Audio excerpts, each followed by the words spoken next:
నమస్తే, చేతన న్యూస్కి స్వాగతం. నేను ఉద్దండం చంద్రశేఖర్.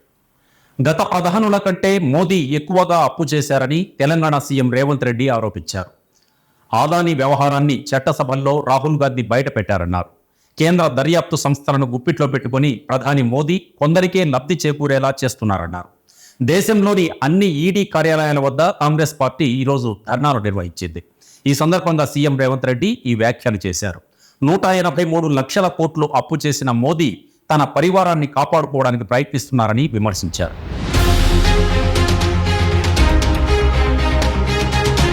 వ్యాపారంలో విలువలు పాటిస్తే తప్పనిసరిగా కస్టమర్లు ఆదరిస్తారని, లాభాలు మాత్రమే కాకుండా సేవా దృష్టిని కూడా అలవర్చుకోవాలని మాజీ మంత్రి ఆర్ దామోదర్ రెడ్డి సూచించారు. ఈరోజు సూర్యాపేటలో హోటల్ మహంకాళి గ్రాండ్ను ఆయన ప్రారంభించారు. కస్టమర్లను దేవుళ్లుగా భావించాలని మహాత్మా గాంధీ చెప్పారన్నారు. హోటల్ యజమాని శివకృష్ణను దామోదర్ రెడ్డి అభినందించారు. కార్యక్రమంలో పబ్లిక్ క్లబ్ కార్యదర్శి వేణారెడ్డి తదితరులు పాల్గొన్నారు. Telangana public service commission group 2 పరీక్షల షెడ్యూల్ను ఈరోజు విడుదల చేసింది. డిసెంబర్ 15, 16 తేదీల్లో ఉదయం, మధ్యాహ్నం సెషన్స్లో ఈ పరీక్షలు జరుగుతాయని టీజీపీఎస్సీ అధికారులు తెలిపారు. హాల్ టికెట్లు వారం రోజుల ముందు విడుదల చేస్తామన్నారు. తుంగతుర్తి నియోజకవర్గం తిరుమలగిరిలో బీఆర్ఎస్, కాంగ్రెస్ పార్టీల కార్యకర్తలు బాహాబాహి దిగారు. దీంతో తిరుమలగిరి ఎక్స్ రోడ్డులో ఉద్రిక్తత నెలకొంది. టీఆర్ఎస్ శ్రేణులు ధర్నా చేస్తుండగా కాంగ్రెస్ కార్యకర్తలు కూడా అక్కడికి చేరుకున్నారు. సీఎం రేవంత్ రెడ్డి చిత్రపటానికి కాంగ్రెస్ కార్యకర్తలు పాలాభిషేకం చేశారు. ఈ సందర్భంగా రెండు పార్టీల నాయకుల మధ్య మాటా పెరిగి పరస్పర దాడులకు దారితీసింది. రెండు వర్గాలు పరస్పరం రాళ్లు రువ్వుకున్నాయి.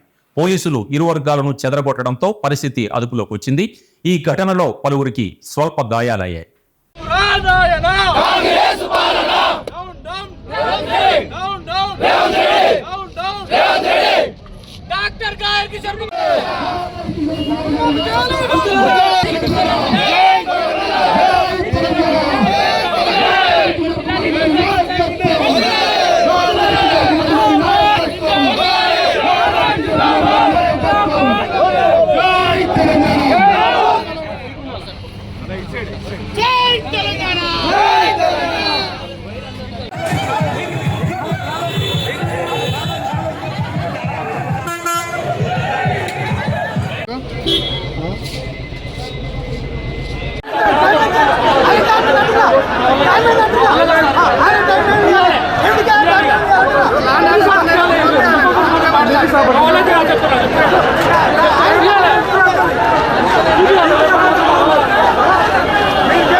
వైద్యులకు రక్షణ కల్పించాలని, మెడికోపై అత్యాచారం, హత్య చేసిన నిందితులను కఠినంగా శిక్షించే వరకు ఆందోళన కొనసాగిస్తామని సూర్యాపేట వైద్య కళాశాల విద్యార్థినులు అన్నారు.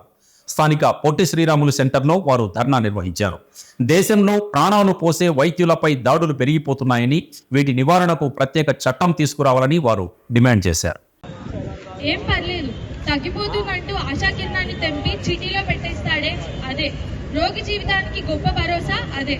కొండంత ఆశ.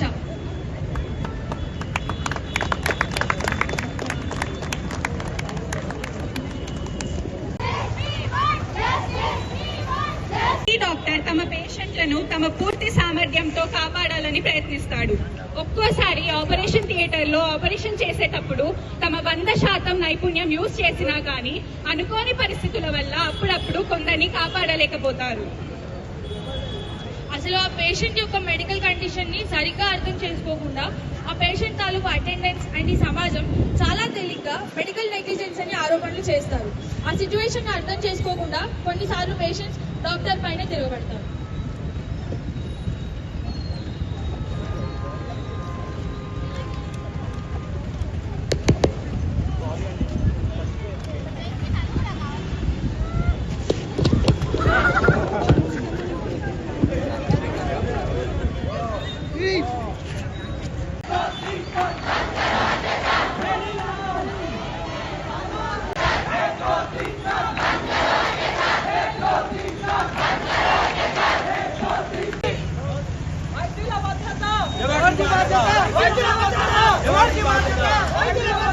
ఎవరిది బాధ్యత రైతుల భద్రత ఎవరిది బాధ్యత రైతుల భద్రత ఎవరిది బాధ్యత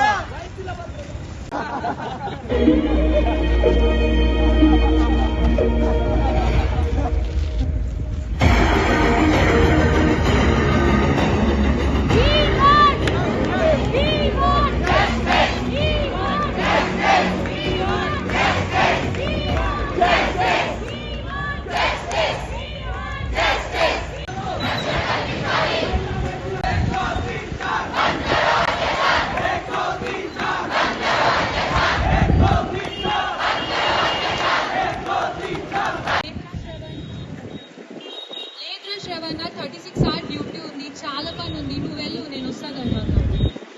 ట్రిన్ హలో పాపా. పాపా నేను హాస్పిటల్ రీచ్ అయిపోయాను. తిన్నా పాపా, కానీ కొంచెమే తిన్నా, కొంచెం బ్రేక్ దొరికేటప్పుడు తింటా. నేను పడుకోవడం. Roads were occupied with white aprons, demanding justice. మానవత్వం మంట కలిసిన వేళ, పూర్తి మానవాళిని కదిపేసిన వేళ, ప్రతి వైద్యుడు న్యాయం అని అర్జించిన వేళ, తమ ఒక్కగానొక్క పాపని కోల్పోయిన ఆ తల్లిదండ్రులకు పూర్తి భారతదేశం తామున్నామంటూ అండగా నిలిచింది. సాక్ష్యాలని తారుమారు చేసే ప్రయత్నాలు, రాజకీయ ఒత్తిడి అన్నింటినీ తట్టుకొని న్యాయం కోసం పోరాటం ఈ పోరాటం.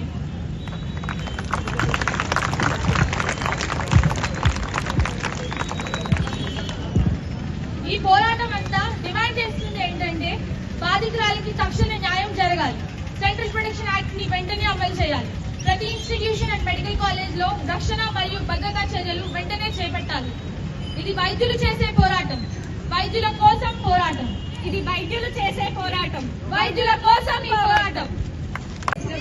ప్రతి వైద్యుడు న్యాయం అని అర్జించిన వేళ, తమ ఒక్కగానొక్క పాపని కోల్పోయిన ఆ తల్లిదండ్రులకి పూర్తి భారతదేశం తామున్నామంటూ అండగా నిలిచింది. సాక్ష్యాలని తారుమారు చేసే ప్రయత్నాలు, రాజకీయ ఒత్తిడి అన్నింటినీ తట్టుకొని మేకలు గొర్రెలను పట్టణాల్లో ఇళ్ల మధ్య మేతకు తీసుకెళ్లరాదని, ఇంటి యజమానులు పందుల నివారణకు పెట్టే విషతుల్యమైన ఆహారంతో పశువుల ప్రాణాలకు ప్రమాదం వాటిల్లుతుందని పశువైద్య శాఖ ఏడీ పెంటయ్య తెలిపారు. సాలార్జన్ పేటకు చెందిన జలీల్ గొర్రెలు మేకలను బైపాస్ దగ్గరలోని నివాసాల మధ్య మేపుతుండగా పందుల నివారణకు ఇళ్ల యజమానులు విషం కలిపిన అన్నం తిని అనారోగ్యం పాలయ్యాయి. ఈ సందర్భంగా ఏడీ వాటికి చికిత్స చేశారు. ఇళ్ల పరిసరాల్లోకి జీవాలను మేతకు తీసుకెళ్లవద్దని ఈ సందర్భంగా ఆయన సూచించారు. సిపిఐ మాజీ జాతీయ ప్రధాన కార్యదర్శి సురవరం సుధాకర్ రెడ్డిని ఎంఆర్పీఎస్ నేత మందకృష్ణ మాదిగ ఈరోజు మర్యాదపూర్వకంగా ఆయన నివాసంలో కలిశారు. ఎస్సీ వర్గీకరణ ఉద్యమం విజయం సాధించిన నేపథ్యంలో ఎంఆర్పీఎస్ ఉద్యమానికి మొదటి నుంచి సుధాకర్ రెడ్డి మద్దతు తెలుపుతున్నారని మందకృష్ణ కృతజ్ఞతలు తెలిపారు. ఈ సందర్భంగా మందకృష్ణను సుధాకర్ రెడ్డి అభినందించారు. రుణమాఫీ విషయంలో ప్రభుత్వం ప్రజలను మోసం చేస్తోందని బీఆర్ఎస్ నాయకులు ఆరోపించారు.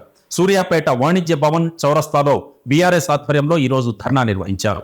బీఆర్ఎస్ రాష్ట్ర కార్యదర్శి వెంకటేశ్వర్లు, జిల్లా అధ్యక్షులు లింగయ్య యాదవ్, గండూరి ప్రకాష్ తదితరులు ధర్నాలో పాల్గొన్నారు. ఇచ్చిన రుణమాఫీకి ప్రభుత్వం చెబుతున్న లెక్కలకు చాలా తేడా ఉందని నాయకులు విమర్శించారు.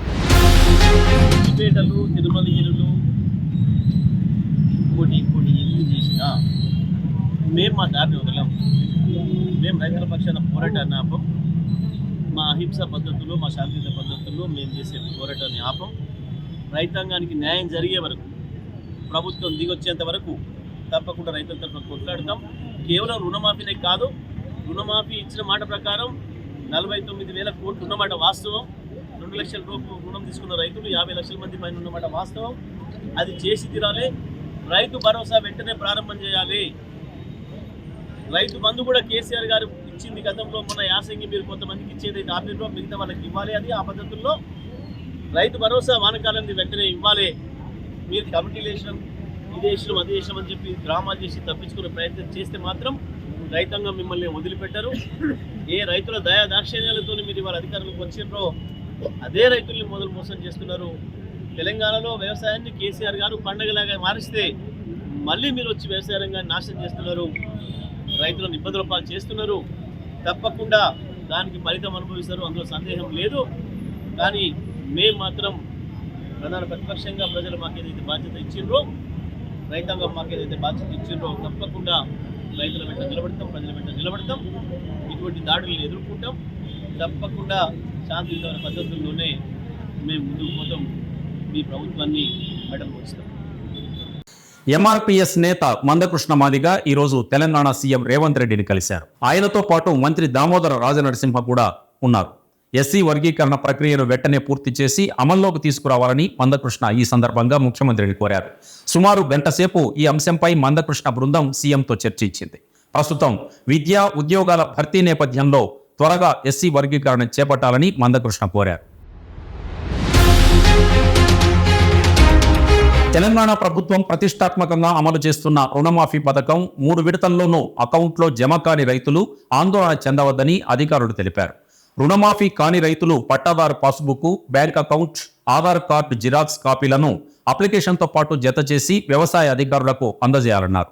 దీంతో సూర్యాపేట జిల్లా నడిగూడెం మండల కేంద్రంలో రైతు వేదిక వద్ద వ్యవసాయ అధికారులు పిచ్చయ్య, ఉప్పయ్య, రేణుక తదితరులు రైతుల నుంచి దరఖాస్తులు స్వీకరిస్తున్నారు.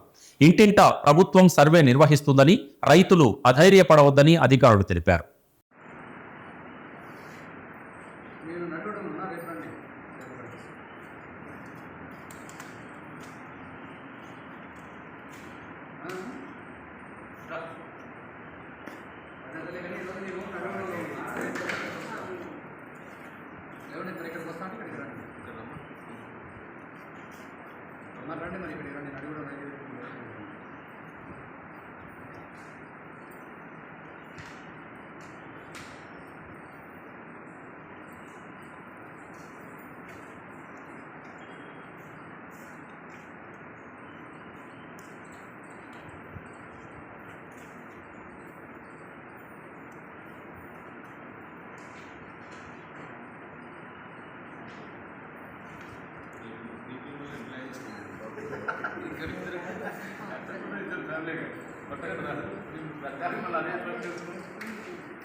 ఇవి ఇవాల్టి బులెటిన్ విశేషాలు. తిరిగి రేపటి బులెటిన్లో మళ్ళీ కలుద్దాం. Stay with us.